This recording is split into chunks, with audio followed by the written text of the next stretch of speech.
자, 재건축과 재개발의 차이점이 뭘까?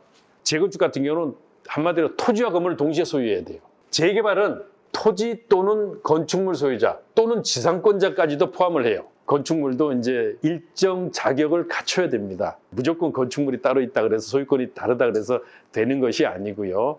항공사진으로 찍은 무허가 건축물 같은 경우도 다 근거가 다 있어야 됩니다. 그리고 또 그 당시에 전기세나 수도세를 냈던 근거 이런 걸 다 해야 되는데 지금은 무허가 건축물 대장이라는 것이 각 구청에 비치가 되어 있어서 거기 가시면은 이제는 잘 정비가 돼 있어요. 이게 재개발 같은 경우는요, 청산조합원도 조합원이에요. 강제조합원이 되는 거거든요.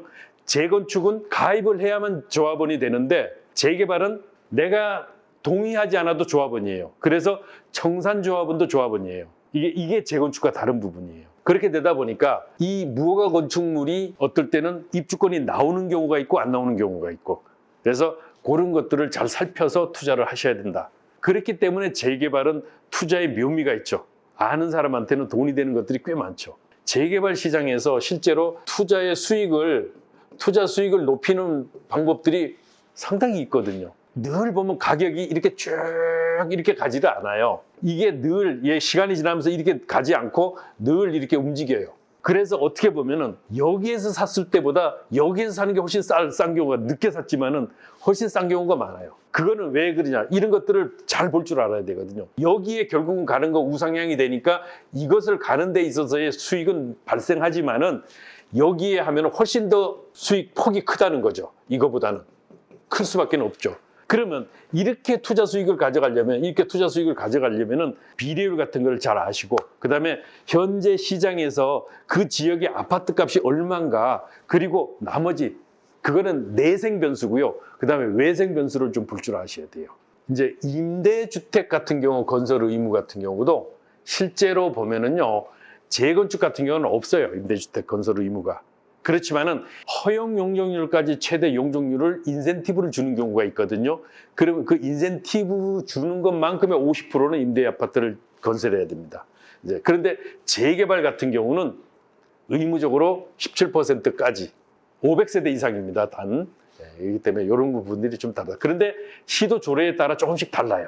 개발 부담금 같은 경우도 재건축 부담금이 이제 부과가 되는데 초과이익 환수죠. 근데 여기는 해당이 없고, 상대적으로 보면 현금 청산자 비율이 이제 재건축 같은 경우는 거의 없습니다.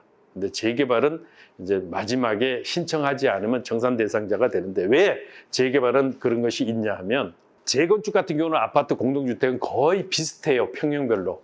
그런데 재개발은 집집마다 평가 금액이 다릅니다. 거기에 수능하는 사람이 있는 반면에 불만을 가진 사람들도 꽤 많죠. 그래서 재개발 사업이 상대적으로 진행되는 속도가 느리기도 해요.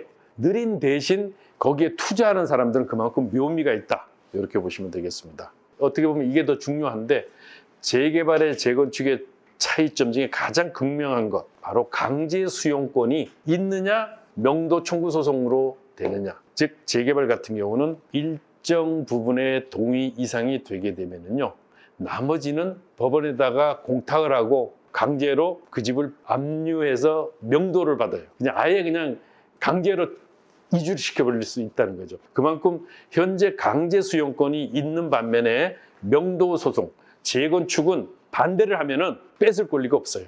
민사 소송을 통해서 명도 소송 청구를 해야 됩니다. 그렇기 때문에 아무래도 시간이 많이 가겠죠. 재건축은 상대적으로 명도 소송으로밖에는 뺏을 방법이 없다. 그래서 거기에 따른 합리적인 보상을 해줘야 됩니다. 합리적인 보상이라는 것은 요즘부터 보면 실거래가가 중심이 되죠. 조합원 자격이 되는 것도, 조합원 자격도 토지나 건물 중 하나만 소유해도 이건 강제조합원입니다. 강제조합원이에요. 이거는 여기 토지 건물을 모두 소유하고 또 가입을 본인이 해야 돼요.